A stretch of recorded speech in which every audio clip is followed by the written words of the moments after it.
Praise the lord. మన ప్రభువును రక్షకులైనటువంటి యేసుక్రీస్తు నామములో మరొకసారి మీ అందరి ముందుకు ఈ రీతిగా రావడానికి దేవుడు సహాయం చేసి ఉన్నారు. దేవుని వాక్యం యొక్క శక్తిని గురించినటువంటి ఈ సిరీస్లో మరొక విషయాన్ని మీ అందరితో పంచుకోవాలని నేను ఆశపడతా ఉన్నాను.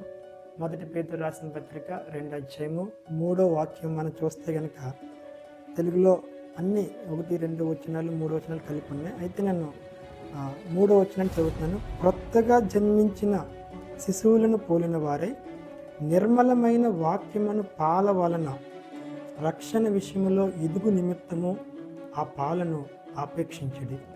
సో పేతురు ఈ రీతిగా చెప్తా ఉన్నాడు, దేవుని వాక్యము ఆత్మ సంబంధమైనటువంటి పాలు.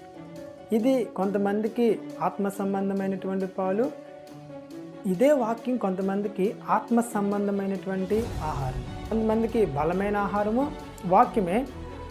ఈరోజే రక్షణలోకి వచ్చినటువంటి వాళ్ళు ఎదగడానికి అవసరమైనటువంటి ఆత్మ సంబంధమైనటువంటి పాలు కూడా వాక్యమే. హెబ్రీయులకు రాసిన పత్రిక 5:12 పౌలు చెప్తా ఉన్నాడు, కాలాన్ని బట్టి చూస్తే మీరు ఇప్పటికే బోధకులై ఉండాలి, కానీ ఇంకా మీకు దేవోక్తులలో మొదటి మూలపాఠాలను ఒకటి బోధించవలసి ఉండే పరిస్థితిలోనే మీరు ఉన్నారు. మీరు పాలు త్రాగవలసిన వారే కానీ బలమైనటువంటి ఆహారం తినవలసిన వారు కాదు. పాలు అలాగే బలమైనటువంటి ఆహారము రెండు పౌలు చెప్పే సువార్తలోనే ఉన్నాయి. అయితే కొంతమంది పాలు తాగే స్థితిలోనే ఉన్నారు. అంటే వాళ్ళు ఇంకా ఎదగాలి, రక్షణలో కంప్లీట్ సాల్వేషన్లోకి వాళ్ళు రావాలంటే కనుక వాళ్ళు ఎదగాలంటే వాక్యం కావాలి. కొంతమంది ఎదిగారు, వాళ్ళకి బలమైన ఆహారం కావాలి. ఆ బలమైన ఆహారంలో అది కూడా దేవుని వాక్యమే. దేవుని వాక్యం అనేది మన పరిపూర్ణమైన రక్షణలోకి ఎదగడానికి అవసరమైనటువంటి ఆహారము. కొంతమందికి పాలు కావచ్చు, కొంతమందికి బలమైన ఆహారము కావచ్చు.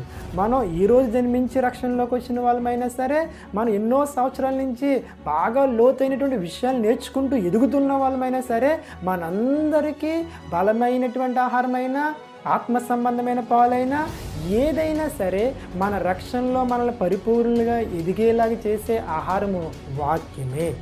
వాక్యాన్ని ఆపేక్షించాలి, వాక్యాన్ని మనం భుజించాలి. చూడండి, మనం ఎదగాలంటే ఏం చేయాలి? చిన్నపిల్లలు వద్దంటారు, అయినా మనం ఏం చేస్తాం, వాళ్ళకి ఆహారం భుజించేలాగా తినిపిస్తూ ఉంటాం, మనం బ్రతిమాలుతూ ఉంటాం, మనం ఏదో రూపంలో మనం వాళ్ళకి ఆహారాన్ని లోపలికి పంపిస్తూ ఉంటాం. ఎందుకంటే కనుక పంపించకపోతే వాళ్ళు ఎదగలేరు.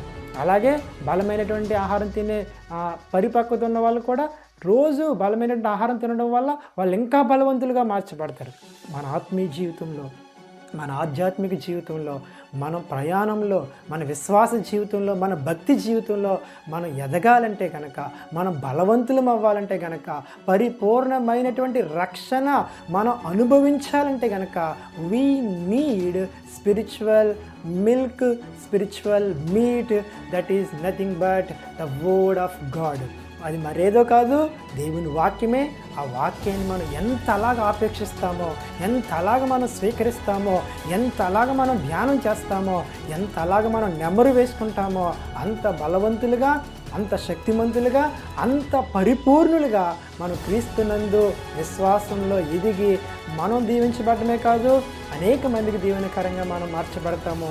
దేవుడు అలాంటి పరిపక్వతలోనికి ఈ వాక్యం ద్వారా మనందరినీ నడిపించును గాక. May the lord bless you. Thank you.